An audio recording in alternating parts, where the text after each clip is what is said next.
तो हमने बायोस्फीयर तक कंप्लीट कर लिया था।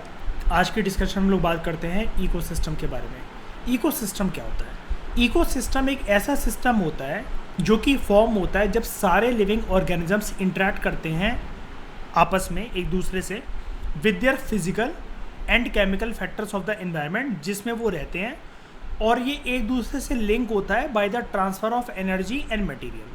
सिंपल तरीके से बताता हूँ, इकोसिस्टम का एक रूप का नाम बताता हूँ मैं तुम्हें। तुमने बचपन में फूड वेब सुना है, फूड चेन सुना है? उसमें क्या सिखाते थे हमें कि भाई ग्रास है, ग्रास को ग्रास हॉपर खाता है ना? ग्रास हॉपर को एक रैट खाता है, रैट को स्नेक खाता है, स्नेक को पिकॉक खाता है। ऐसे कुछ बनाते थे हम लोग, सिंपल सी फूड चेन, है ना? अगर आप इसी को मान लो एग्जाम्पल, यहाँ पर क्या हो रहा है कि सारे लिविंग ऑर्गेनिजम्स आपस में एक दूसरे से फिजिकल और केमिकल फैक्टर्स के थ्रू इंटरेक्ट कर रहे हैं, कर नहीं रहे हैं? बताओ जरा। ग्रास इंटरेक्ट कर रही है ग्रास हॉपर के साथ, ग्रास हॉपर रैट के साथ, रैट सांप के साथ, सांप पिकॉक के साथ। ये सारे एक ही इन्वायरमेंट में रह रहे हैं, एक ही इन्वायरमेंट के तो पार्ट हैं सारे के सारे, और इनके बीच में एनर्जी और मटेरियल ट्रांसफ़र हो रहा है। घास गई ग्रास हॉपर के पेट में, ग्रास हॉपर गया रैट के पेट में, रैट गया स्नेक के पेट में, स्नेक गया पिकॉक के पेट में। बस ये चीज़ है, ठीक है? इसको कहते हैं इकोसिस्टम।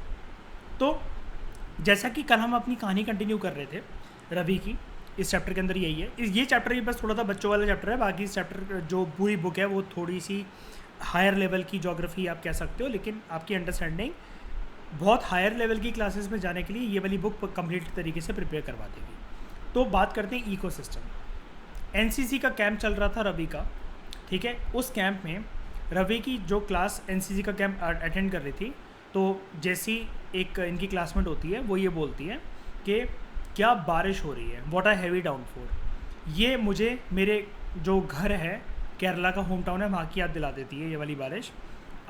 तुम लोग सब गर्मियों की छुट्टियाँ जब हो जाएं तब यहाँ पर आना, और तुम देखना कि मेरे केरला के अंदर कितने ज़्यादा हरे भरे ग्रीन फील्ड्स हमें देखने को मिलते हैं और कोकोनट प्लांटेशन देखने को मिलती है, जो कि हमें यहाँ पर नहीं देखने को मिलती है, ठीक है?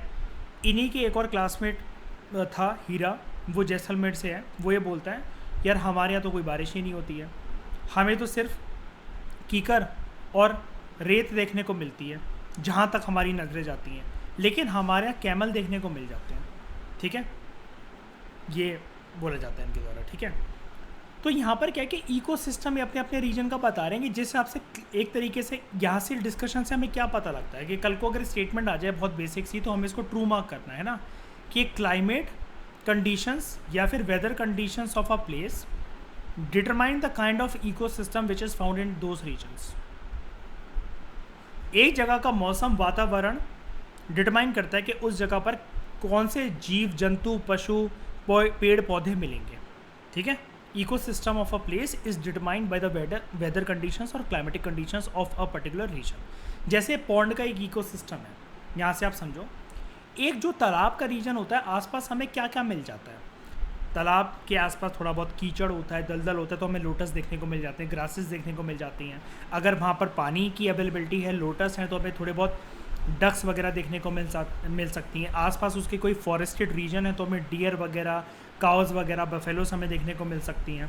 उन फॉरेस्टेड रीजन पे अगर अच्छे खासे पेड़ हैं तो वहाँ पर हमें चिड़िया वगैरह अपने बर्ड नेस्ट के साथ देखने को मिल सकती हैं, ठीक है? कुछ झरने देखने को हमें मिल सकते हैं, ठीक है? कुछ फ्लावर्स हमें देखने को मिल सकते हैं। तो ये पूरा का पूरा पॉन्ड का इकोसिस्टम है। इसके अंदर फिर आपको पता ही है, फिश देखने को मिल सकते हैं, क्रैब्स देखने को मिल सकते हैं, और फ्रॉग्स देखने को मिल सकते हैं, टेडपोल देखने को मिल सकते हैं। तो ये पूरा का पूरा पॉन्ड इकोसिस्टम है जो कि आपको यहाँ पर पता रखा है, ठीक है? तो हीरा ये कहते हैं सिर्फ कैमल ही नहीं, ठीक है? अगर तुम हमारे डेजर्ट आओगे तो तुम्हें वहाँ पर उस हिसाब से जो जीव जंतु रहते हैं डेजर्ट के अंदर, जैसे स्नेक्स, लिजार्ड्स और बहुत सारे छोटे छोटे इंसेक्ट्स भी देखने को मिलेंगे। रवि वंडर करता है, मतलब काफ़ी ज़्यादा अचंभित होता है कि why do the animals vegetation and the way people vary from place to place. एक जगह से दूसरी जगह जब हम जाते हैं, विद इन द इंडिया जाते हैं या फिर वर्ल्ड के कोनों में जाते हैं, तो ऐसा क्यों होता है कि वहाँ के जीव जंतु या वेजिटेशन जो कवर होता है वो सारा का सारा चेंज होता रहता है, ठीक है? तो क्या ये सब एक दूसरे से रिलेटेड हैं? तो उसकी टीचर कहती है हाँ रिलेटेड है, और यही हम इस पूरी बुक के अंदर सीखेंगे कि how the entire environment is related with each other. इसी के साथ याद रखना 5 जून का जो हर साल का दिन होता है, जो कि आने वाला है अभी अगले महीने, तो उसको हम लोग वर्ल्ड एनवायरनमेंट डे के रूप में सेलिब्रेट करते हैं। ठीक है, तो सारे के सारे जो प्लांट्स, एनिमल्स और ह्यूमन बींग्स हैं वो एक दूसरे के ऊपर, इमीडिएट सराउंडिंग के ऊपर अपने डिपेंडेंट होते हैं। ऑफन ये एक दूसरे के ऊपर इंटरडिपेंडेंट भी होते हैं। जैसे हमें ज़रूरत है एनवायरनमेंट से रिसोर्सेज को एक्सट्रैक्ट करने की, ताकि हम अपनी लाइफ वगैरह चला सकें, कंफर्टेबल लाइफ, और हमारे जितने भी शौक हैं वो सारे के सारे एनवायरनमेंट से पूरे होते हैं। ये जो रिलेशन एग्जिस्ट करता है लिविंग ऑर्गेनिजम्स के बीच में, as well as relation between the organisms और उनकी सराउंडिंग, ये सारा का सारा पार्ट मिलकर बनता है इकोसिस्टम। वैसे इकोसिस्टम की डेफिनेशन आप यहाँ से याद करोगे तो वो ज़्यादा बेटर है, लेकिन आप नीचे वाली भी याद कर सकते हो, आपके पास 2 ऑप्शन अवेलेबल है। इकोसिस्टम किसी भी जगह का हो सकता है, एक लार्ज रेन फॉरेस्ट का हो सकता है जैसे अमेजन रेन फॉरेस्ट, एक बड़े से ग्रासलैंड का हो सकता है, डेजर्ट का हो सकता है, पहाड़ों का हो सकता है, तालाबों का, नदियों का, समुद्रों का, इवन एक छोटे से छोटे पॉन्ड का भी हो सकता है। ठीक है, तो उसके बाद बात करते हैं हम लोग, हमने फिजिकल एनवायरनमेंट, नेचुरल एनवायरनमेंट वगैरह की तो बात कर ली। अब हम बात करते हैं ह्यूमन एनवायरनमेंट का कंसेप्ट। ये आपको जानना चाहिए, ये आपको पता भी होना चाहिए। ठीक है, छोटे छोटे एग्जाम्स के अंदर इससे क्वेश्चन बन सकते हैं। ह्यूमन बींग्स अपने एनवायरनमेंट के साथ इंटरेक्ट करते हैं और अपने एनवायरनमेंट को मॉडिफाई करते हैं अपनी नीड्स के अनुसार। आप जानते ही हो कि ह्यूमन वांट्स आर अनलिमिटेड और रिसोर्सेज उन नीड्स को सेटिस्फाई करने के लिए are very much limited in nature. तो याद है जहाँ से हमारी कहानी स्टार्ट हुई थी रवि की और वो करके कशिश के प्लेग्राउंड वगैरह उनका छिनता चला जा रहा है, यहाँ पे नई नई बिल्डिंग्स और फ्लैट्स बनेंगी, और यही कुछ हमारे आसपास भी होता है। जैसे अगर आप देखो जितनी हरियाली या फिर जितने प्लेग्राउंड वगैरह ये सब होने चाहिए, आपको अपने घर के आसपास सिर्फ फ्लैट्स और बहुत सारी डेवलपमेंट ही देखने को मिलेगी, ग्रीनरी बहुत कम देखने को मिलेगी, क्योंकि ह्यूमन बीइंग क्या कर रहे हैं, एनवायरनमेंट को पीछे धकेलते चले जा रहे हैं और वो उस पर डेवलपमेंटल इंफ्रास्ट्रक्चर लेकर आ रहे हैं अपनी नीड्स को सेटिस्फाई करने के लिए। तो अर्ली ह्यूमन्स जो थे, जैसे हड़प्पा की बात कर लेते हैं, वो अपने आप को नेचुरल सराउंडिंग से अडेप्ट करना अच्छे तरीके से जानते थे। वो सिंपल लाइफ बिताते थे और अपनी रिक्वायरमेंट को फुलफिल करते थे नेचर में इर्द गिर्द जो भी चीज़ें उनको मिलती थी।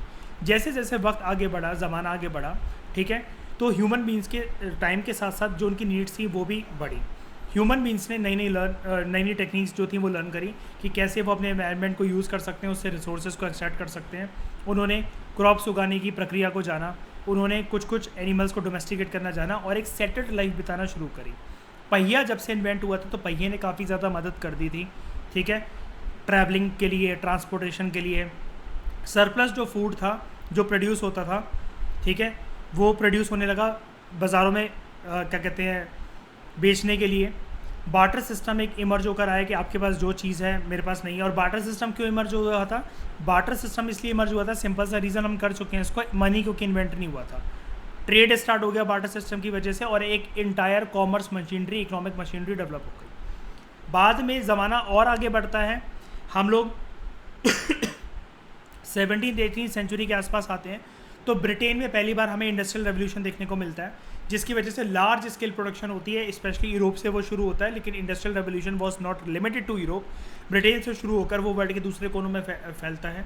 ट्रांसपोर्टेशन और ज़्यादा फास्टर बन गया क्योंकि new means of transportation sector develop हुआ। उसके बाद इंफॉर्मेशन रेवोल्यूशन आता है in the form of internet, telephones वगैरह, जिसकी वजह से कम्युनिकेशन ईजियर हो गया और बहुत ज़्यादा स्पीड तरीके से दुनिया आगे बढ़ पड़ी। ठीक है, अब उसके बाद वो आपको कुछ एक वे प्रेजेंट करते हैं कि एनवायरनमेंट हमारे ऊपर कैसे इम्पैक्ट पैदा करता है। वो कहता है कि राइटर हमसे ये कह रहा है कि कभी आपने ये सोचा है कि आप क्यों एक ताज़ा वाटरमेलन गर्मियों में खाना पसंद करते हो और भुनी हुई मूंगफलियाँ जो हैं आप गरम गरम सर्दियों में खाना पसंद करते हो। हम ह्यूमन बीइंग्स हैं और एक नेचुरल और ह्यूमन एनवायरनमेंट के साथ हमें हमारी बॉडी को परफेक्ट बैलेंस चाहिए। ह्यूमंस जो हैं वो अपने एनवायरनमेंट के साथ एक हारमोनियस वे में लर्न करना शुरू से ही सीखते हैं, चाहे वो हड़प्पा का टाइम हो, इंडस्ट्रियल रेवोल्यूशन का टाइम हो या फिर कंटेम्प्रेरी टाइम हो। ठीक है, ये न्यूरी को हटा दो, ये किसी काम की नहीं है। ठीक है, ये इस चैप्टर के अंदर हमें बेसिकली, मैंने आप कहोगे कि ये करवाए क्या था, समझ में नहीं आया। बार्टर सिस्टम जो है, it is a trade in which goods are exchange without the use of money. मैंने आपको बताया goods are exchange for goods, goods का लेन देन होता है अगेंस्ट गुड्स। ये चैप्टर इसलिए था क्योंकि आपको इस बुक का नाम ही है आवर एनवायरनमेंट, तो आप इकोसिस्टम और एनवायरनमेंट वगैरह की बेसिक डेफिनेशन जान सको, उसके लिए चैप्टर था।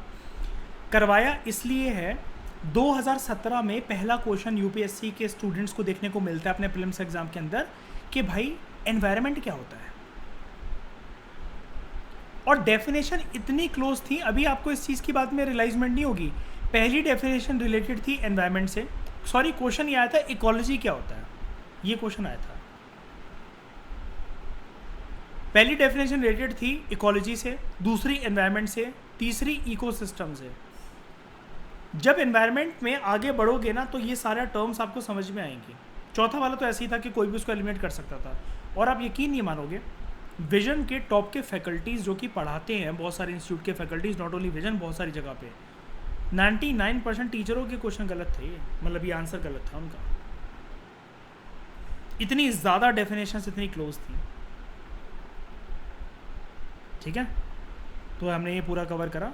Thank you very much for discussion.